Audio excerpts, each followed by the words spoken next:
السلام علیکم ورحمۃ اللہ وبرکاتہ۔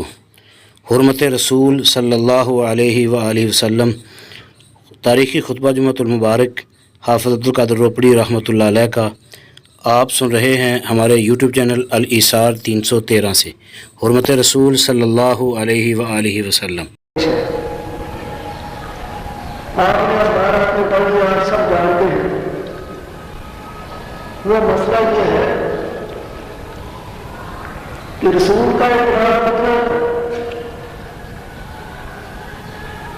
رسول کی عزت حرمت کتنی ہے، اور اس میں مسلمان قوم کے فرائض کیا ہے۔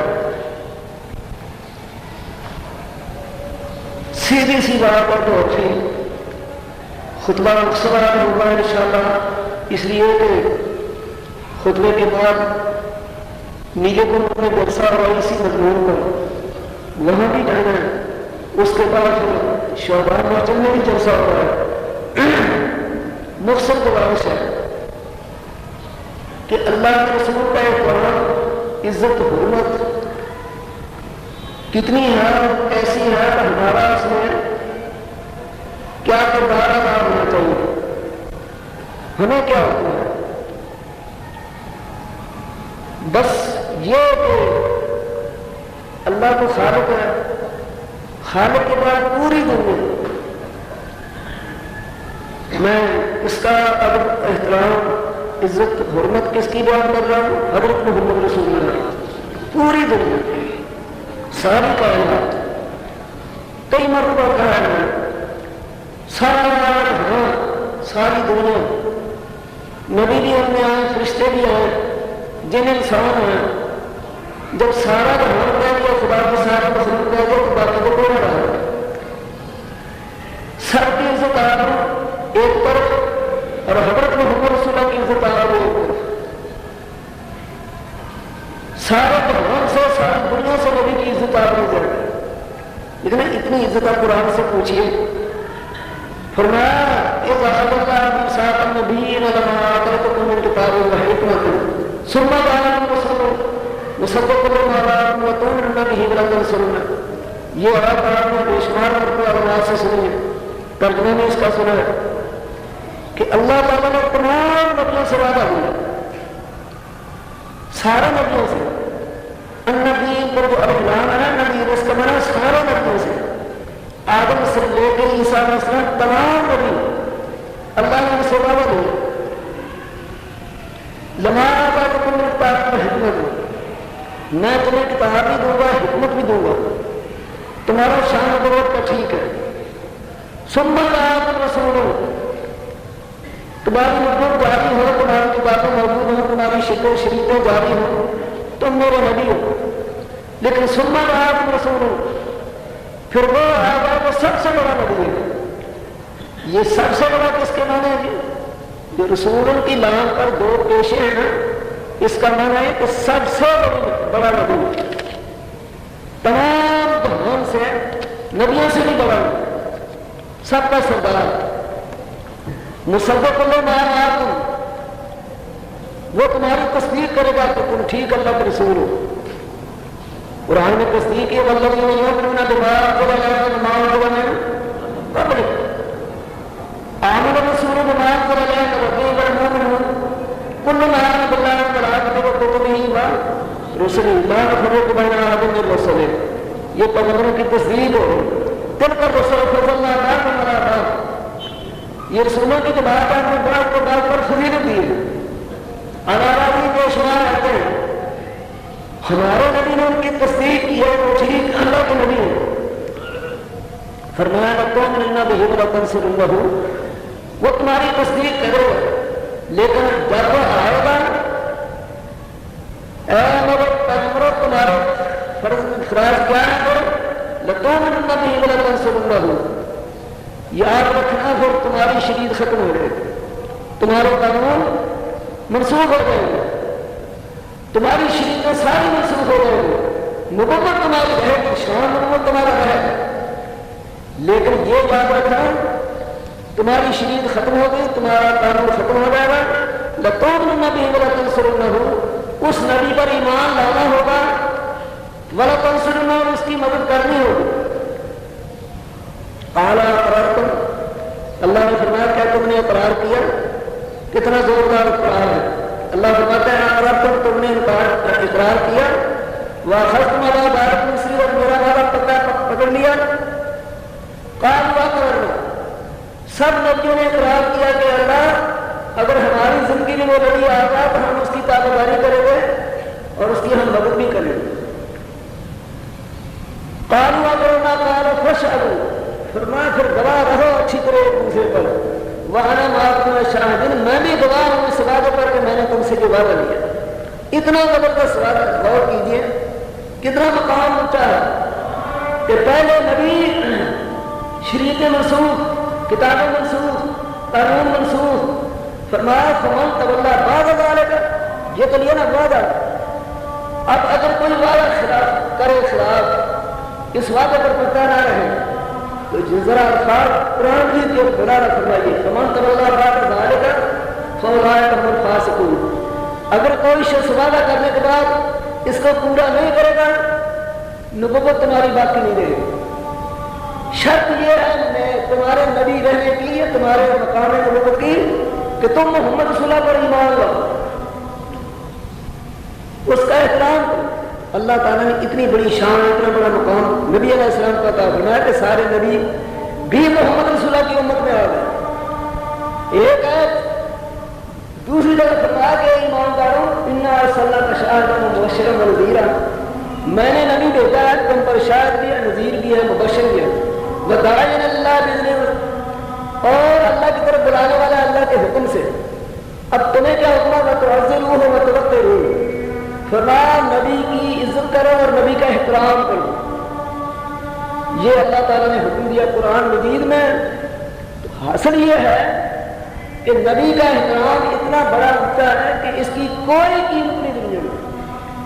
اور ہمارا فرض یہ ہے کہ جو شخص نبی کی توہین کرے ذرا سی بھی توہین کرے ذرا سی میں ذرا سی اشارہ اس لیے کر رہا ہوں کہ یعنی آپ یہ سمجھیں کہ ایک توڑا کیا ذرا کیا ذرا سی بھی توہین کرے وہ شریعت اسلامیہ کے روح سے واقع قتل ہے. اس کو قتل کر دینا اس کے خون کا کوئی بدلہ نہیں ہے اور جو نہیں قتل کرے گا وہ بھی مجرم ہوگا. وہ واجب القتل ہے. دلیل اس کی کیا ہے؟ دلیل یہ ہے کہ عبداللہ بن ام مکتوم کی لونڈی تھی کافر 2 بچے اس کے بڑے خوبصورت تھے. وہ نبی علیہ السلام کی توہین کیا کرتی تھی شعر پڑا کرتی تھی. عبداللہ بن ام مکتوم نے روکا کہ ایسا نہ کرو لیکن انہوں نے نہ رکی. ایک دن جو کوئی بازار لیا کینٹی وغیرہ یہاں پیٹ پر رکھی اور ایسا دوبارہ اس کو ختم کر دیا. اب جناب تفتیش ہو رہی ہے مدینے میں کہ عبداللہ بن ام مکتوم کی لونڈی کو کس نے قتل کیا ہے. جب مسجد نبی میں سارے مسلمان جمع ہوئے تو عبداللہ بن ام مکتوم کھڑے ہو کر کہتے ہیں اللہ کے رسول کسی بے گناہ کو سزا نہ مل جائے میری لونڈی تھی میں نے قتل کی ہے. فرمایا کیوں قتل کی تو نے؟ اللہ کے رسول آپ کی توہین کیا کرتی تھی میں برداشت نہیں کر سکا. فرمایا جو نبی کی توہین کرے وہ واجب القتل ہے نہیں زندہ رہ سکتا. کہا بن اشرف اس نے بھی حضور کی توہین کی وہ تو یہودی تھا. محمد بن مسلمہ کو نبی علیہ السلام نے بھیج کر اس کو قتل کرا دیا. تو عزیزو جو شخص پیغمبر علیہ السلام کی توہین کرتا ہے وہ واجب القتل ہے. آج کون سی بات سارے ہمارے سامنے ہے. یہ ایک شخص نے کتاب لکھی اور حیرانی ہے کہ نام اس کا مسلمانوں والا سلمان رشدی مسلمانوں والا نام. میں کہتا ہوں کہ آپ اس کتاب کے خلاف صرف احتجاج ہی کریں گے نہیں. سلمان رشدی اگر ایسا شخص کسی جگہ مل جائے ہم میں سے جو مسلمان وہاں اس کو قتل کر سکے فوراً قتل کر دو. اس کی جان کی کوئی قیمت نہیں فوراً قتل کر دو اور بالکل اسی طرح قتل کر دو. 2 بچے آپ نے سنے ہوئے جنگ بدر میں آئے تھے حضور سے آپ نے گزارش کی حضرت ہم فوج میں جانا چاہتے ہیں. فرمایا تم فوج کے بھی قابل نہیں ہو تمہاری چھوٹی عمر ہے. آخر کیوں جاؤ؟ حضرت ماں نے گھر سے بھیجا ہے کہ اگر دنیا میں نبی علیہ السلام کی توہین کرنے والا ابو جہل بھی زندہ رہا اور تم زندہ واپس آ گئے تو ہم تمہیں معاف نہیں کریں گے. ماں نے یہ کہہ کے بھیجا ہم باہر آئے ہیں خیر قصہ تو لمبا ہے. نبی علیہ السلام نے دونوں بچوں کو اپنے ساتھ لے لیا. کیا کریں گے وہاں جا کر؟ ہم ابو جہل سے بدلہ لے کے چھوڑ کے ہم اسے پوچھیں گے کہ ہمارے نبی کو گالیاں کیوں دیتا ہے.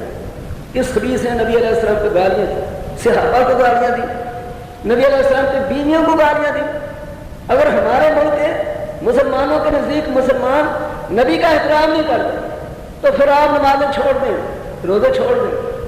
اللہ تعالیٰ کو پھر آپ کے روزوں کی اور آپ کے اسلام کی کوئی ضرورت نہیں ہے. ظفر علی نے کہا تھا نماز اچھی, روزہ اچھا, حج اچھا, زکات اچھی, مگر میں باوجود اس کے مسلمان ہو نہیں سکتا. نہ جب تک کٹمر میں خواجہ یسرف کی عزت پر خدا شاید کامل میرا ایمان ہو نہیں سکتا. حضور کی عزت اور حرمت پر, یعنی ایک واقعہ تو نہیں نا. اور امام ابن تیمیہ رحمۃ اللہ علیہ نے لکھا ہے, جیسا کہ میں نے کہا, فرماتے ہیں کہ جو شخص نبی کی توہین کرے اس کی توبہ بھی قبول نہیں ہوتی. وہ پکڑا گیا نا, وہ کہنا توبہ کرتا ہوں, اس کی توبہ بھی منظور نہیں ہو. خدا جو چاہے اس کے ساتھ معاملہ کرے, لیکن یہاں اس کی توبہ قبول نہیں ہوگی, وہ قتل کیا جائے گا, مارا جائے گا.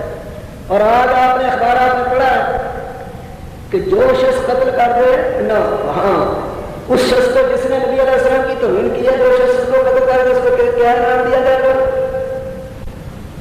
ایرانی ہو تو اس کو 30 لاکھ ڈالر, اور ہم ہوں تو ہمیں 10 لاکھ. میں ان کے پاس ہوتا تو میں انہیں مشورہ دیتا کہ یہ نبی کی توہین کیوں کرتے ہو. 30 لاکھ ڈالر نبی علیہ السلام کی توہین کے بدلے میں لالچ دیتے ہو, پوری دنیا بھی اس کی قیمت نہیں ہو سکتی. اور کوئی مسلمان لالچ اتنے پیسے دیے گئے, یہ دیجیے, تو نبی علیہ السلام کے توہین کرنے والے پر, قتل کرنے والے کو انعام کی لالچ دینا, مسلمانوں نے تو لالچ سے کام کیا ہے. حضور کی عزت آبرو کی اس قسم دیا کہ اس پر لالچ دیا جائے, پھر مسلمان کوئی نہیں. 30 لاکھ ڈالر کا, مشرق سے مغرب, جنوب سے لے کے شمال, پوری دنیا, پورا جہان, پھر بھی کہو کہ ہم پوری دنیا دیں گے. اللہ کی قسم نبی علیہ السلام کا شان اس سے بھی اونچا ہے. غور کیجیے, انہوں نے تو اپنی طرح سے بہت بڑا کام کیا. نہیں بڑی, دیکھو جی ایران نے 30 لاکھ ڈالر, میں کہتا ہوں یہ نبی علیہ السلام کی توہین ہے. کوئی ڈالر کی قیمت نہیں حضور کی توہین کرنے پر. جو مسلمان ایسے شخص کو قتل کرے گا, میں قسم کھا کر کہتا ہوں کہ دنیا میں اس کا بدلہ ہے ہی نہیں. اس کا بدلہ صرف خدا کے پاس ہے. وہ خدا اس کو دے گا جو دے گا. وہ اپنی مرضی کے مطابق دنیا میں کیا دیں گے, ہم کچھ نہیں دے سکتے, نہ اس کا کوئی بدلہ ہے. تو حضرت غور کیجیے, وہ صحابی نبی علیہ السلام کی جان کی قیمت بھی ہے, نبی علیہ السلام کے شان کی قیمت بھی ہے. یوں کھڑا سامنے, تیر پر تیر آ رہا ہے کہو کی طرف سے, ہاتھ یہ شل ہو گیا, دوسرا ہاتھ آگے کر دیا, یہ بھی شل ہو گیا, چھاتی یوں آگے کر دی. کہتا اللہ کے رسول آپ میرے پیچھے, جب تک میں زمین پر نہیں گرتا کوئی تیر آپ تک نہیں پہنچنے دوں. یہ تھے نبی علیہ السلام کے ذات پر قربانی دینے والے لوگ. ہم تو کچھ بھی نہیں ہیں, لیکن باوجود لاکھ گناہگار ہونے کے آج بھی مسلمان انشاءاللہ نبی علیہ السلام کی عزت آبرو پر, ناموس پر اپنا سب کچھ قربان کرنے کے لیے تیار ہیں. اللہ کے رسول آپ ہماری سنتے نہیں. ہم غائبانہ طور پر آپ کو کہتے ہیں اگر تیری شان پر, تیری عزت پر کوئی حملہ کرے, ہم پوری دنیا قربان کرنے کے لیے تیار ہیں. ہم زندہ رہنے کے پھر لائق نہیں ہوں گے اگر ہم تیری توہین ہوتی اور پھر ہم زندہ رہیں. اور صحابہ کی توہین بھی اس بے ایمان نے کی ہے, لیکن میں کیا کروں, رات دن آپ کے سامنے صحابہ کی توہین ہوتی ہے, آپ بولتے ہی نہیں ہیں. میری مراد آپ سمجھ گئے ہوں, کیا وہ قوم دنیا میں زندہ ہے نہیں جو حضور کے صحابہ کی توہین کرتے ہیں. ابو بکر صدیق کی توہین, کس کی توہین؟ عائشہ صدیقہ کی توہین, ارے کس کی توہین؟ میرا ایمان یہ ہے دنیا میں جتنی عورتیں پیدا ہوئی ہیں قیامت تک ہوگی, سب کی عزت آبرو اکٹھی کر دے, عائشہ صدیقہ کی ایک ڈبٹے کی قیمت نہیں ادا ہو سکتی رضی اللہ عنہا. لیکن اس کی توہین ہو رہی ہے, صدیق کی توہین ہو رہی ہے, اس عمر کی توہین ہو رہی ہے. وہ دونوں نبی علیہ السلام کے ساتھ ایک جگہ سے ہوئے, سبحان اللہ. ماں بہن ممبری و روضتی, ماں بہن ممبری و بیتی روضۃ من ریاض الجنہ. فرمایا میرے ممبر سے لے کے میرے گھر تک جتنی جگہ ہے یہ جنت کے باغیچوں میں سے ایک باغیچہ ہے. یہ میں نے اس لیے توجہ دلائی ہے کہ آگے پیچھے بھی یاد رکھا کرے، خیال رکھا کرے، کچھ نفرت کا اظہار کرے، سن لو اور اچھی طرح سن لو، دنیا ساری سن لے۔ اب وہاں انشاءاللہ پہنچیں گے، آپ چلے وہاں اور جو کچھ وہاں ہوگا سنیں۔ میں بھی جا رہا ہوں۔ میری گزارش یہ ہے کہ نبی علیہ السلام کی شان، نبی علیہ السلام کا مقام، نبی کا احترام میں نے کئی مرتبہ عرض کیا ہے، اور پرسوں ایک دفعہ میں نے یہ بیان دوبارہ بھی کیا تھا۔ میں نے کہا دیکھو یہ ہے میرے ہاتھ میں قرآن، دو نعمتیں اللہ نے خاص ہمیں دی ہیں، ایک قرآن، دوسرا حضرت محمد رسول اللہ کا۔ اللہ نے ہر شخص پر، ہر امت پر احسان کیے، لیکن ہم پہ وہ احسان کیا کہ یہ احسان کسی اور امت پر نہیں ہے۔ یہ قرآن تو آپ کے سامنے ہے، اور آپ کو پتہ چلے گا کہ میرے نبی محمد صلی اللہ کا کیا شان ہے جب آپ میدان محشر میں جائیں گے۔ ہر نبی تھر تھر کانپے گا، نبی عیسیٰ، موسیٰ، ابراہیم جیسے تھر تھر کانپیں گے، اور کسی کو ضرورت نہیں ہوگی شجاعت کا دروازہ کھلانے کی۔ جب ہم سارے اکٹھے ہو کے سرور کائنات حضرت محمد رسول اللہ کے پاس جائیں گے، دور فرمائیں گے انا صاحب ذالک، اور کسی نے یہ ضرورت نہیں ہوئی لیکن میں یہ کام کروں، پھر پتہ چلے گا کہ نبی کون ہے۔ جب ہو کوثر پر ہم انشاءاللہ پانی پیئیں گے حضور کے ہاتھ سے، پھر پتہ چلے گا کہ نبی کی شان کیا ہے، اور انشاءاللہ ہم پیئیں گے۔ خدا ہمیں نصیب کرے گا، اللہ سے دعا کرو کہ خدا ہمیں نصیب کرے۔ وہ کیا عجیب مقام ہوگا جب نبی علیہ السلام اپنے ہاتھ سے ہمیں آپ کھولے بھر کے دیں گے، خوش۔ کیا عجیب مقام، کیا عجیب شان ہے کہ دنیا تو کچھ بھی نہیں، ایسے خام خام دنیا کے پیچھے اتنا برباد ہوگا کہ ایمان ہی برباد کر دیتے۔ اور اللہ تعالیٰ نبی کا شان ظاہر کرے گا پوری طرح کب؟ جب بہشتی دروازے پر جائے، سارے نبی آئے، سارے ولی آئے، سارے بزرگ آئے، جہان سارا آ جائے، لیکن بہشتی دروازے پر کھڑے تو ہو سکتے ہیں، سارے کھڑے ہو۔ جب آئیں گے محمد مصطفیٰ، اونچی کہو صلی اللہ علیہ وسلم، یہ تو مقام حاصل کیا کرو نا، صلی اللہ علیہ وسلم۔ اب 20 نیکیاں ہوگی، پھر کہو صلی اللہ علیہ وسلم۔ اب 30 ہو گئی، پھر کہو صلی اللہ علیہ وسلم، تو 40 ہو گئی۔ یہ تو اللہ کی مہربانی ہے۔ مولانا شمشان صاحب پنجابی میں ایک فقرہ لکھا انہوں نے، اگر کوئی حضرت محمد رسول اللہ کا نام لے تو جو قرآن میں ہے نا محمد، یہ سن کا نام لے کے قرآن میں ہے، تو ایک محمد، ایک مرتبہ محمد کہنے سے 10 نیکیاں ملتی، نہ تو بالا 40 نیکیاں ملتی۔ محمد کے کتنے حرف ہیں؟ 4 ہیں نا، میم ہے، پھر آگے میم، پھر آگے دال، بلکہ اگر اس کو 2 میمیں مانا جائے نا، مشدد میم ہے تو 5 ہو جاتے ہیں۔ تو محمد صلی اللہ علیہ وسلم صرف لفظ بولنے سے انسان اتنی نیکیاں حاصل کر دیتا ہے۔ تو فرمایا کہ جب میں آؤں گا نا تو میں بہشتی کرا وہاں لگتا انا اقرا، میں کھٹکھٹاؤں گا۔ کھٹکھٹانے کے معنی ہے یہ، فرمایا میں کھٹکھٹاؤں گا۔ ذرا غور کیجیے، فرشتہ کہے گا من ہوتا، کون ہے جو دروازہ کھٹکھٹانے والا؟ اس وقت جو حضور فرمائیں گے اللہ کے بندوں غور کرو، فرمایا میں کہوں گا نا محمد، میں محمد اللہ کا رسول ہوں۔ فرشتہ آگے سے کیا کہے گا؟ بے کامر تو اللہ افطال حضرت قبلہ کا، جس دن سے اللہ نے مجھے یہاں دربار بنا کے مقرر کیا، کھڑا کیا ہے، حکم مجھے یہ دیا، بیٹا عمر تو وہ اللہ افطال حضرت قبلہ کا حکم یہ دیا کہ پورا جہان آ جائے، ساری مخلوق آ جائے، دروازہ مت کھولنا، جب محمد آواز دے تو 1 منٹ کی دیر نہ لگے۔ فرمایا میں جنت کا دروازہ کھولا۔ حضرت وہاں چل کے پتہ لگا کہ کیا احترام، کیا مقام ہے نبی علیہ السلام کا، اور انشاءاللہ ہمیں اللہ تعالیٰ اپنے نبی کے ساتھ جنت میں داخل کرے گا۔ ہمیں دعویٰ تو چاہیے، انشاءاللہ ایسا ہوگا۔ تو اس نبی کا، اور یہ میرے ہاتھ میں قرآن ہے بھئی، اس کا شان تمام کلاموں سے بڑا ہے، کیونکہ یہ اللہ کا کلام ہے۔ اللہ کی ذات بہت بڑی ہے، وہ تو خالق ہے، مخلوق نہیں۔ تو سب سے بڑا شان کلاموں میں اس کلام کا ہے۔ اس کو جبریل لائے، اللہ نے جو فرمایا کہ جبریل نے لا کے کس کو دیا؟ حضرت محمد رسول اللہ۔ محمد رسول اللہ نے پھر صحابہ کو سکھایا، پڑھایا، صحابہ نے اس پر عمل اللہ کی مہربانی پوری طرح کی۔ کوئی حکم تو قرآن میں ہو جو کہ نبی کی زبان سے ادا ہوا ہو، صحابہ نے اس پر عمل کیا ہے۔ آپ کہنا پڑے گا کہ حضور کے صحابہ نے قرآن پر، نبی کے فرمان پر عمل کیا ہے، کیا ہے۔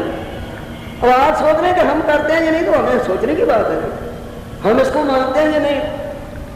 آج تک 42 سال ہو گئے ہم کہتے ہیں کہ قرآن کی حکومت لاؤ جی، اسلام کی حکومت لاؤ، اور جب بنایا تھا ہم نے تو کہا تھا پاکستان کا مطلب کیا، لا الہ الا اللہ۔ اگر آپ یہاں نہیں لائیں گے، دھوکھا کریں گے، تو آپ خود پکڑے جائیں گے۔ جو وعدہ کیا تھا اس کو پورا کرو، وہ تو پہلے دن ہی پورا کر دینا چاہیے تھا۔ جو آتے رہے اور وہ نہیں لائے تو مجرم وہ ہیں، اور ہمارے سامنے قرآن پڑھا گیا، وہ بھی مجرم، اور ہم جو قرآن پر عمل نہیں کرتے ہم بھی مجرم ہیں۔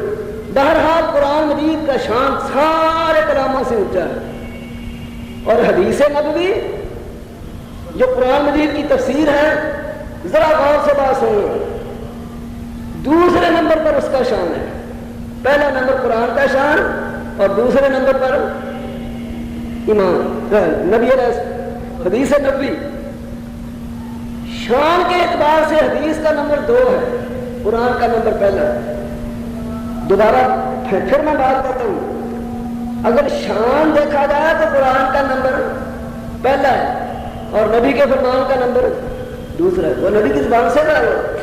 لیکن یہ بات یاد رکھو، جیسے قرآن مجید کا منکر کافر ہے، اسی طرح حدیث کا منکر بھی کافر، کوئی فرق نہیں، دونوں ایک ہی جیسا کافر ہے۔ وہ اگر یہاں چکرانوی ہے اور ہے ہمارے ملک میں، وہ حدیث کو نہیں مانتے، تو جیسے قرآن کا انکار کفر ہے، اسی طرح حدیث کا انکار بھی کفر ہے، کیونکہ حدیث کے بغیر قرآن سمجھ نہیں آتا۔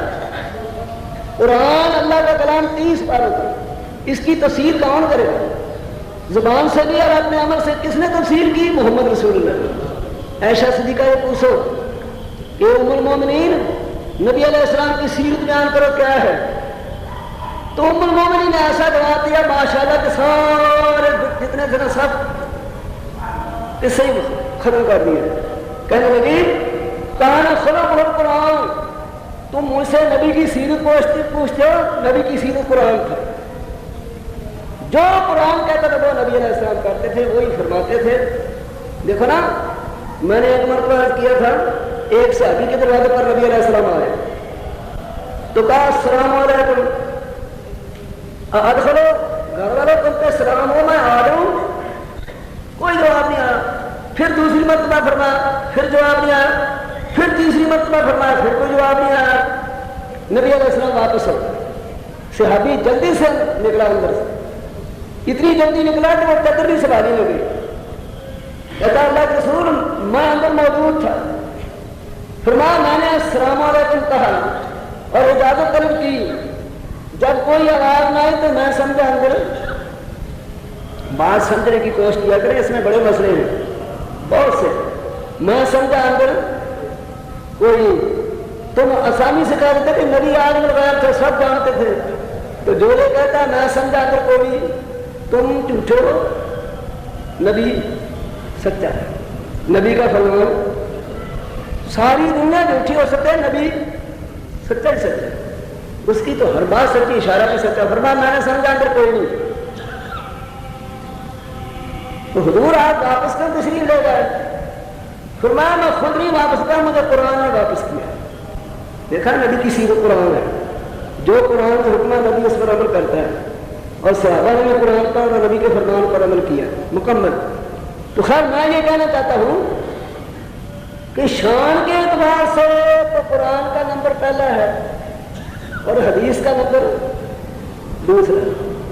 ایمان کے اعتبار سے کہ پہلے کس پر ایمان لایا جائے، اس میں حدیث کا، نبی کے فرمان کا نمبر اول اور قرآن کا نمبر 2، یاد رکھنا، یہ کوئی گہرا مسئلہ نہیں ہے، بہت آسان سی بات ہے، یہ تو علمی بات ہے، سمجھنے کی بات ہے، ہر شخص سوچے، ہر مسلمان سمجھے۔ شان کے اعتبار سے قرآن کا نمبر پہلا اور ایمان کے اعتبار سے نبی علیہ السلام کے فرمان کا نمبر پہلا کیوں ہوئی؟ یہ قرآن ہے، ہم پر نازل ہوا ہے، ابو بکر صدیق پر نازل ہوا، کس پر نازل ہوا؟ حضرت محمد رسول اللہ پر۔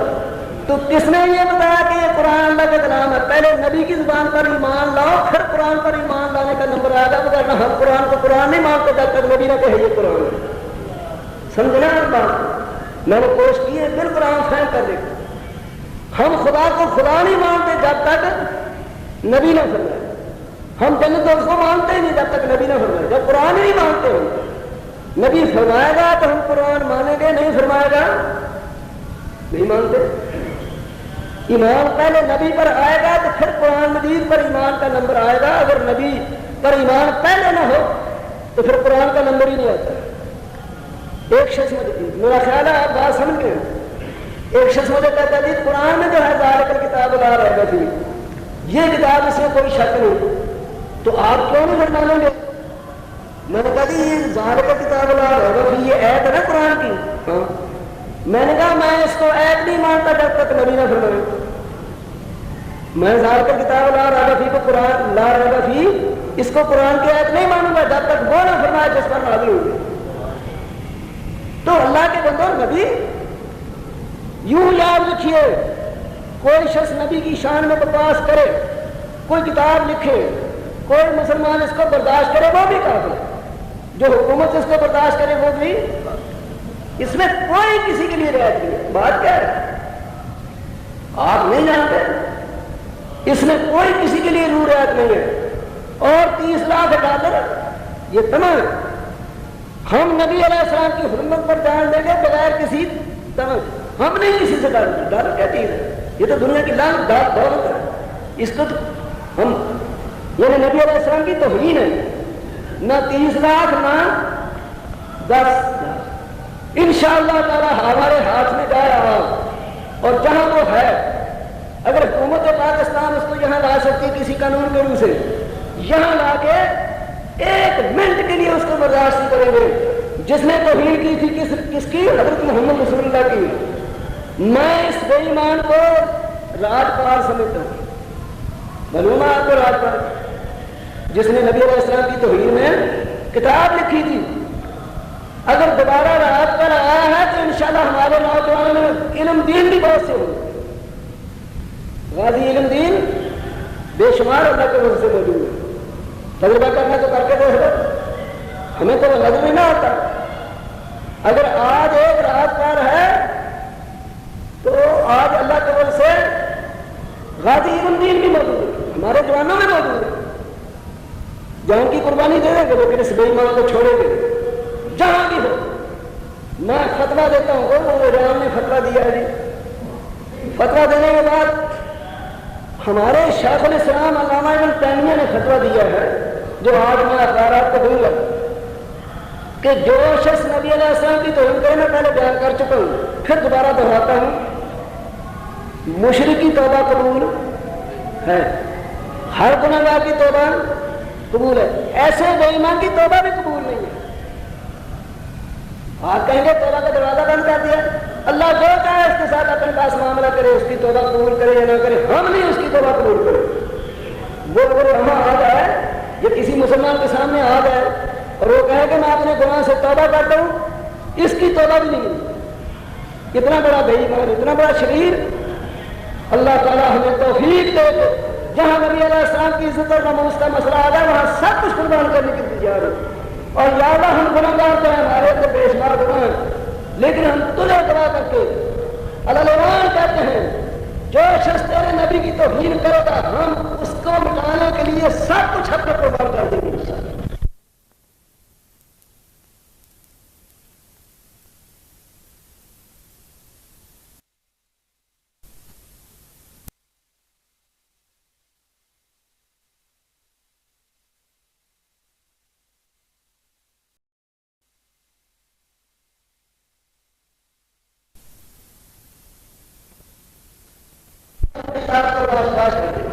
آپ کو معلوم ہے کہ پاس نہ کیا نہیں، تو اللہ فرماتے ہیں جہاں میری امداد آ جائے ٹھیک ہے، قوت تیاری کرو جتنا سامان ہو سکے، لیکن میری امداد جب تک نہ آئے مدد تمہاری میں نہ کروں تو تم فضا حاصل نہیں کر سکے۔